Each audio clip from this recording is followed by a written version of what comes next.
Sir നമസ്കാരം. നമസ്കാരം. കാശ്മീരിലെ പെഹൽഗാം എന്ന് പറയുന്ന ടൂറിസ്റ്റ് പ്രദേശത്ത് ഭീകരർ ഒരു വലിയ ആക്രമണം നടത്തുകയുണ്ടായി. വിനോദസഞ്ചാരികൾ അടക്കം വരുന്ന 29 സിവിലിയൻസ് ആണ് അവിടെ മരിച്ചത്. അതിൽ വിദേശികളും ഉൾപ്പെടുന്നു. എന്തുകൊണ്ടായിരിക്കും ഇങ്ങനെ ഒരു ആക്രമണം ഈ പറയുന്ന ഭീകരർ നടത്താനുണ്ടായ സാഹചര്യം? എന്തായിരിക്കും അവരുടെ ലക്ഷ്യം? ഇവിടെ ആക്രമണം നടന്നത് എവിടെയാണ്, ആക്രമിക്കപ്പെട്ടത് ആരാണ്, ഈ രണ്ട് കാര്യങ്ങൾ വിലയിരുത്തിയാൽ ഈ ആക്രമണത്തിൻ്റെ ലക്ഷ്യത്തെ നമുക്ക് ഡീകോഡ് ചെയ്യാൻ സാധിക്കും. പെഹൽഗാം എന്ന പ്രദേശത്തെ ട്രക്കേഴ്സ് പാരഡൈസ് എന്നറിയപ്പെടുന്ന വിനോദസഞ്ചാരികൾ ധാരാളമായി എത്തുന്ന ഒരു സ്ഥലത്താണ് ഈ തീവ്രവാദി ആക്രമണം ഉണ്ടായിട്ടുള്ളത്.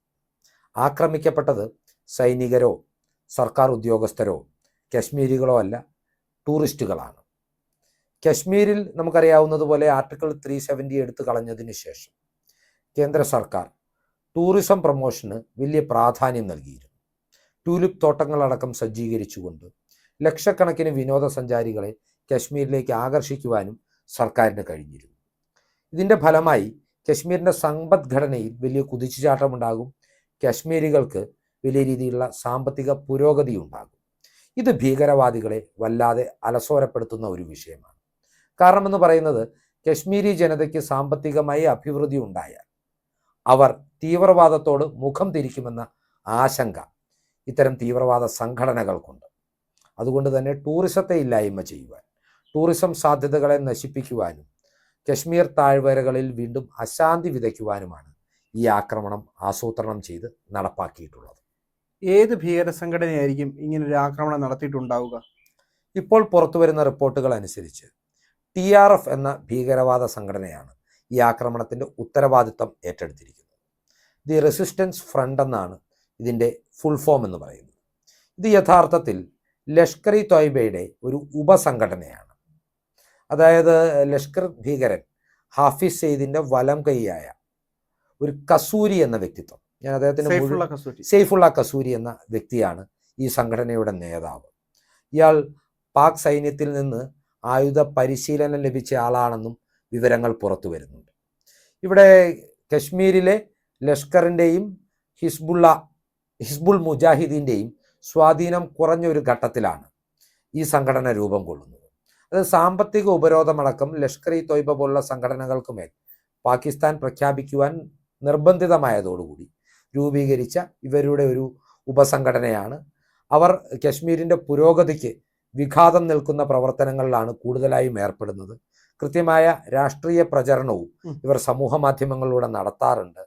അവർ പറയുന്നതനുസരിച്ച് 85,000-ഓളം ഡൊമിസൈൽ സർട്ടിഫിക്കറ്റുകൾ അനധികൃതമായി ഇന്ത്യ ഗവൺമെൻറ് വിതരണം ചെയ്തതിൻ്റെ ഫലമായി കശ്മീരിലേക്ക് രാജ്യത്തിൻ്റെ മറ്റു ഭാഗത്തു നിന്നുള്ള ആളുകളുടെ ഒരു കടന്നുകയറ്റം ഉണ്ടാകുന്നുണ്ട് എന്നാണ്. അത് അവരുടെ പ്രവർത്തനങ്ങൾ വിപുലീകരിക്കുവാനും ഭീകര പ്രവർത്തനങ്ങൾ നടത്തുവാനുമുള്ള സാധ്യതകൾക്ക് വെല്ലുവിളിയാണെന്ന് തിരിച്ചറിഞ്ഞുകൊണ്ട് നടത്തപ്പെട്ടിരിക്കുന്ന ഒരു ആക്രമണമാണിത്. ഇന്ത്യ ഏത് രീതിയിലായിരിക്കും ഈ ആക്രമണത്തെ പ്രതിരോധിക്കുന്നത്? അല്ലെങ്കിൽ പ്രത്യാക്രമണം ഉണ്ടാകുമോ? എങ്ങനെയായിരിക്കും ഇന്ത്യ അതിനെ നേരിടുന്നത്? അമേരിക്ക ഉൾപ്പെടെ, America, France, Italy, Saudi Arabia പോലുള്ള രാജ്യങ്ങൾ ഇതിനോടകം തന്നെ ഇന്ത്യയുടെ പ്രത്യാക്രമണം നടത്തുവാനുള്ള അവകാശത്തെ അംഗീകരിച്ചുകൊണ്ട് ഇന്ത്യക്ക് പിന്തുണ അറിയിച്ച് രംഗത്ത് വന്നിട്ടുണ്ട്. പക്ഷേ ഇവിടെ ഇന്ത്യൻ സൈന്യം ഇപ്പോൾ ചെയ്യുന്നത് എന്താണ്? അവർ ഈ ഭീകരവാദികൾക്ക് വേണ്ടിയുള്ള തിരച്ചിലാണ് ശക്തമാക്കിയിരിക്കുന്നത്. അവരുടെ രേഖാചിത്രങ്ങൾ ആദ്യം പുറത്തുവിട്ടിരുന്നു. ഭീകരരുടേതെന്ന് സംശയിക്കുന്ന ഫോട്ടോ ഇപ്പോൾ പുറത്തു വന്നിട്ടുണ്ട്. ഇവരെ ജീവനോടെ പിടികൂടുക, ഇവരെ ചോദ്യം ചെയ്യുക, ഇതിനു പിന്നിലുള്ള ഗൂഢാലോചന പുറത്തു കൊണ്ടുവരിക, അങ്ങനെ പാകിസ്ഥാൻ്റെ ഇതിലുള്ള പങ്കിനെക്കുറിച്ച് ലോകത്തെ ബോധ്യപ്പെടുത്തുവാനുള്ള ശ്രമത്തിലാണ് ഇന്ത്യൻ സൈന്യവും ഇന്ത്യൻ സർക്കാരും ഇപ്പോൾ ഏർപ്പെട്ടിരിക്കുന്നത് എന്നാണ് എൻ്റെ ഒരു വിലയിരുത്തൽ. അതിനുശേഷം ഈ ബോധ്യം ലോകത്തിന് കൊടുത്തതിന് ശേഷം സ്വതന്ത്ര ഇന്ത്യയുടെ ചരിത്രത്തിലെ ഏറ്റവും വലിയൊരു പ്രത്യാക്രമണം, ഇവിടെ പ്രതിരോധമല്ല പ്രത്യാക്രമണമാണ് നടക്കുവാൻ പോകുന്നത്. അത് കൃത്യമായി കശ്മീർ വിഷയത്തിൽ ഒരു ശാശ്വത പരിഹാരം കാണുന്ന പ്രത്യാക്രമണം ആകുമെന്നാണ് എൻ്റെ വിലയിരുത്തൽ. അതായത് ഒരു യുദ്ധസന്നാഹം ഒരുക്കി പാക് അധിനിവേശ കശ്മീരിലേക്ക് കടന്നു കയറി പാക് അധിനിവേശ കാശ്മീരിനെ കൂടി അന്താരാഷ്ട്ര അതിർത്തികൾ പുനർനിർവചിച്ചുകൊണ്ട് സ്വതന്ത്ര ഇന്ത്യയുടെ ഭാഗമാക്കുന്ന ഒരു സൈനിക നീക്കത്തിന് ഏതാനും ദിവസങ്ങൾക്കുള്ളിൽ നമ്മൾ സാക്ഷികളാകുമെന്നാണ് നമ്മൾ വിലയിരുത്തേണ്ടത്. ഇവിടെ നമുക്കറിയാമല്ലോ, ഒരു കാര്യം നമ്മൾ വളരെ വ്യക്തമാണ്. ബലാക്കോട്ടിലും പുൽവാമയിലുമെല്ലാം സൈനികർക്ക് നേരെയാണ് ആക്രമണം. അതെ. അതിനുള്ള തിരിച്ചടി എന്ന് പറയുന്നത് ഒരു സർജിക്കൽ സ്ട്രൈക്കായിരുന്നു. ഭീകര താവളങ്ങളെ കടന്നു കയറി ആക്രമിക്കുന്ന ഒരു രീതി, പ്രതിരോധ മാർഗമാണ് ഇന്ത്യ പാകിസ്ഥാൻ അതിർത്തി കടന്ന് സ്വീകരിച്ചത്. എന്നാൽ ഇത്തവണ അതാവില്ല. അന്താരാഷ്ട്ര അതിർത്തികൾ ഞാൻ പറഞ്ഞതുപോലെ പുനർനിർവചിക്കുന്ന, കശ്മീർ വിഷയത്തിന് ശാശ്വത പരിഹാരം കാണുന്ന, കാശ്മീരിൽ ശാന്തി ഉറപ്പാക്കുന്ന ഒരു സൈനിക നീക്കം നടക്കും. പാക് അധിനിവേശ കാശ്മീർ ഇന്ത്യയുടെ ഭാഗമായി തീരും. അത് ഉറപ്പാണ് എന്ന് വേണം ഈ ഘട്ടത്തിൽ നാം വിലയിരുത്താൻ. നമുക്ക് സ്വാതന്ത്ര്യാനന്തര ഇന്ത്യയുടെ ഒരു ചരിത്രം പരിശോധിച്ചാൽ 47 മുതൽ ഇങ്ങോട്ടുള്ള ഇന്ത്യയുടെ ചരിത്രത്തിൽ ഒരുപാട് ഭീകരാക്രമണങ്ങൾ ഇന്ത്യയിൽ ഉണ്ടായിട്ടുണ്ട്. അതിൽ കാർഗിൽ യുദ്ധമുണ്ട്, പാർലമെന്റ് ആക്രമണമുണ്ട്, അതുപോലെ തന്നെ ഈ പറഞ്ഞ പത്താൻകോട്ടും ബാലക്കോട്ടും ഉറി ആക്രമണങ്ങളും ഒക്കെ ഉണ്ട്, താജ് ഹോട്ടലുണ്ട്, ഒക്കെയുണ്ട്. ഇതിൽ താജ് ഹോട്ടലിനെ മാറ്റി നിർത്തി ബാക്കിയുള്ള ആക്രമണങ്ങൾ പരിശോധിച്ചാൽ നമുക്ക് മനസ്സിലാക്കാൻ സാധിക്കും അത് BJP ഗവൺമെന്റ് ഭരിക്കുമ്പോഴാണ് ആ ആക്രമണങ്ങളെല്ലാം ഉണ്ടായിട്ടുള്ളതെന്ന്. BJPയുടെ ആര് വന്നാലും നയതന്ത്രത്തിൽ അവരൊന്ന് പിറകിലേക്കാണ് എന്നുള്ളതിൻ്റെ ഒരു സൂചനയായിട്ട് ഇതിനെ കാണാൻ നമുക്ക് സാധിക്കുമോ? അങ്ങനെ നമുക്കിതിനെ വിലയിരുത്താൻ കഴിയില്ല. ഇപ്പോൾ ഇന്ത്യ കണ്ടിട്ടുള്ള ഏറ്റവും പ്രഗത്ഭനായ വിദേശകാര്യമന്ത്രിമാരിൽ ഒരാളായിട്ടാണ് S ജയശങ്കറിനെ വിലയിരുത്തുന്നത്. പക്ഷേ BJPയുടെ ഒരു സമീപനമുണ്ട്. വളരെ അഗ്രസീവായിട്ടുള്ള, അസഹിഷ്ണുതാപൂർവമായിട്ടുള്ള ഒരു സമീപനമാണ് എന്നും BJP എന്ന രാഷ്ട്രീയ പ്രസ്ഥാനം പാകിസ്ഥാനോട് സ്വീകരിക്കുന്നത്, ഭീകരവാദികളോട് സ്വീകരിക്കുന്നത്. എന്ന് കരുതി കോൺഗ്രസ് സർക്കാരുകൾ അല്ലെങ്കിൽ BJP ഇതര സർക്കാരുകൾ പാകിസ്ഥാനോട് സഹിഷ്ണുതാപൂർണമായ ഒരു സമീപനം സ്വീകരിച്ചു എന്നല്ല. നേരെ മറിച്ച് BJPയുടെ ആ ഒരു സമീപനത്തിൽ കുറച്ചുകൂടി അഗ്രഷൻ ദൃശ്യമാകാറുണ്ട്. ഇവിടെ ഇപ്പോൾ ഉള്ള പ്രധാനമന്ത്രിക്കും ആഭ്യന്തരമന്ത്രിക്കും BJPയും സർക്കാരും പ്രൊജക്റ്റ് ചെയ്ത് കൊടുക്കുന്നൊരു ഇമേജ് ഉണ്ട്. അതായത് നെഹ്റുവിന് ശേഷം ആദ്യമായി 3 വട്ടം തുടർച്ചയായി അധികാരത്തിലേറുന്ന പ്രധാനമന്ത്രിയാണ് നരേന്ദ്രമോദി. സർദാർ പട്ടേലിന് ശേഷം രാജ്യം കണ്ട ഏറ്റവും ശക്തനായ ആഭ്യന്തരമന്ത്രിയായിട്ടാണ് BJP അമിത്ഷായെ പ്രൊജക്റ്റ് ചെയ്യുന്നത്. അപ്പോൾ ഈ ഇമേജുകൾക്കുള്ളിൽ നിന്നുകൊണ്ട് കനത്ത പ്രത്യാക്രമണം നടത്തുവാൻ BJP സർക്കാർ നിർബന്ധിതമാകും എന്ന കാര്യത്തിൽ തർക്കമില്ല. പിന്നെ ഇതിന് ഈ പ്രത്യാക്രമണം, വളരെ അഗ്രസീവായ ഒരു പ്രത്യാക്രമണത്തിന് ചരിത്രപരമായ ഒരു പശ്ചാത്തലം കൂടിയുണ്ട്.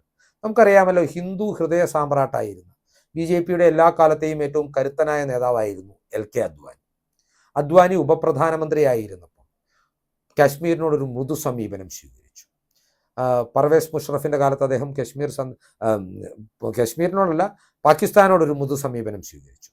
പർവേസ് മുഷറഫിൻ്റെ കാലത്ത് അദ്ദേഹം പാകിസ്ഥാൻ സന്ദർശിക്കുകയും അവിടെ എത്തി മുഹമ്മദ് അലി ജിന്നയെ പുകഴ്ത്തുകയും ചെയ്യുന്ന സാഹചര്യമുണ്ടായി.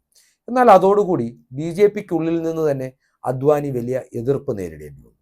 RSS അദ്വാനിയെ പാടെ കൈയൊഴിഞ്ഞു എന്ന് വേണമെങ്കിലും നമുക്ക് വിലയിരുത്താം. ഒരു പരിധിവരെ ലാൽകൃഷ്ണ അദ്വാനി ഇന്ത്യയുടെ പ്രധാനമന്ത്രി ആകാതെ പോയത് ഈ ഒരു മൃദു സമീപനം കൊണ്ടുകൂടിയാണ്. അതുകൊണ്ട് തന്നെ നരേന്ദ്രമോദിയോ അമിത്ഷായോ ഒരിക്കലും ഇത്തരമൊരു മൃദു സമീപനം സ്വീകരിക്കുകയില്ല.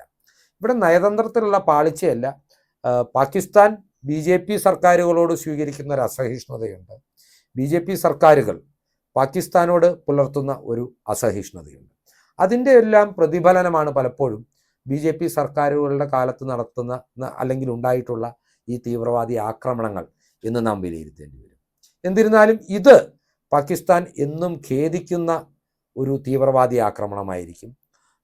തീവ്രവാദികൾ എന്നും ഖേദിക്കുന്ന ഒരാക്രമണമായിരിക്കും. പ്രതിപക്ഷത്തിൻ്റെ, രാഹുൽ ഗാന്ധിയുടേതും മുൻ പ്രതിരോധ മന്ത്രി AK ആൻ്റണിയുടേതും ഉൾപ്പെടെയുള്ള പ്രതികരണങ്ങൾ പുറത്തു വന്നിട്ടുണ്ട്. എല്ലാവരും പ്രത്യാക്രമണമാണ് ആഗ്രഹിക്കുന്നത്. രാജ്യം ഒറ്റക്കെട്ടായി രക്തസാക്ഷികളോട് നീതി പുലർത്തുന്ന ഒരു പ്രത്യാക്രമണമാണ് ആഗ്രഹിക്കുന്നത്. നമുക്കറിയാം, നേരത്തെ പറഞ്ഞതുപോലെ സിവിലിയൻസാണ്, വിനോദസഞ്ചാരികളാണ് ആക്രമിക്കപ്പെട്ടത്.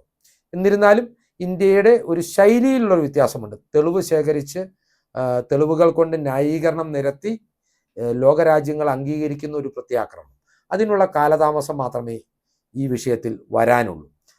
ഒരു കാര്യം കൂടി പറഞ്ഞുകൊണ്ട് വീഡിയോ അവസാനിപ്പിക്കാം. ഇസ്രായേലിലേക്ക് ഹമാസ് ഭീകരവാദികൾ കടന്നു കയറി സിവിലിയൻസിനെ അറ്റാക്ക് ചെയ്തപ്പോൾ ഉടനടി ഒരു തിരിച്ചടിയാണ് ഇസ്രായേൽ നടത്തിയത്. അങ്ങനെ ഉടനടി ഒരു തിരിച്ചടി നടന്നതുകൊണ്ട് തന്നെ അന്താരാഷ്ട്ര തലത്തിൽ നമുക്കറിയാമല്ലോ, വിടവാങ്ങിയ മാർപ്പാപ്പ ഉൾപ്പെടെ ഗസയുടെ വേദന പങ്കുവെച്ചുകൊണ്ടാണ് ഈസ്റ്റർ ദിന സന്ദേശം, അദ്ദേഹത്തിൻ്റെ അവസാന സന്ദേശം പങ്കുവെച്ചത്. അതുകൊണ്ട് ഇക്കാര്യത്തിൽ പാകിസ്ഥാന് അവരുടെ പൗരന്മാരെ ഒഴിപ്പിക്കുവാനുള്ള സമയം അനുവദിച്ചുകൊണ്ട് തന്നെ കശ്മീർ പിടിച്ചെടുക്കുന്ന ഒരു തിരിച്ചടി ഇന്ത്യയുടെ ഭാഗത്തു നിന്ന് ദിവസങ്ങൾക്കുള്ളിൽ ഉണ്ടാകാനുള്ള സാധ്യതയാണ് വിലയിരുത്തുന്നത്. ഈ ചിന്തകൾ പങ്കുവെച്ചുകൊണ്ട് കൂടുതൽ രാഷ്ട്രീയ വാർത്തകൾക്കും വിശകലനങ്ങൾക്കുമായി ഞങ്ങളുടെ ചാനൽ സബ്സ്ക്രൈബ് ചെയ്യുവാൻ പ്രേക്ഷകരോട് അപേക്ഷിച്ചുകൊണ്ട് ഈ വീഡിയോ അവസാനിപ്പിക്കുകയാണ്. നന്ദി.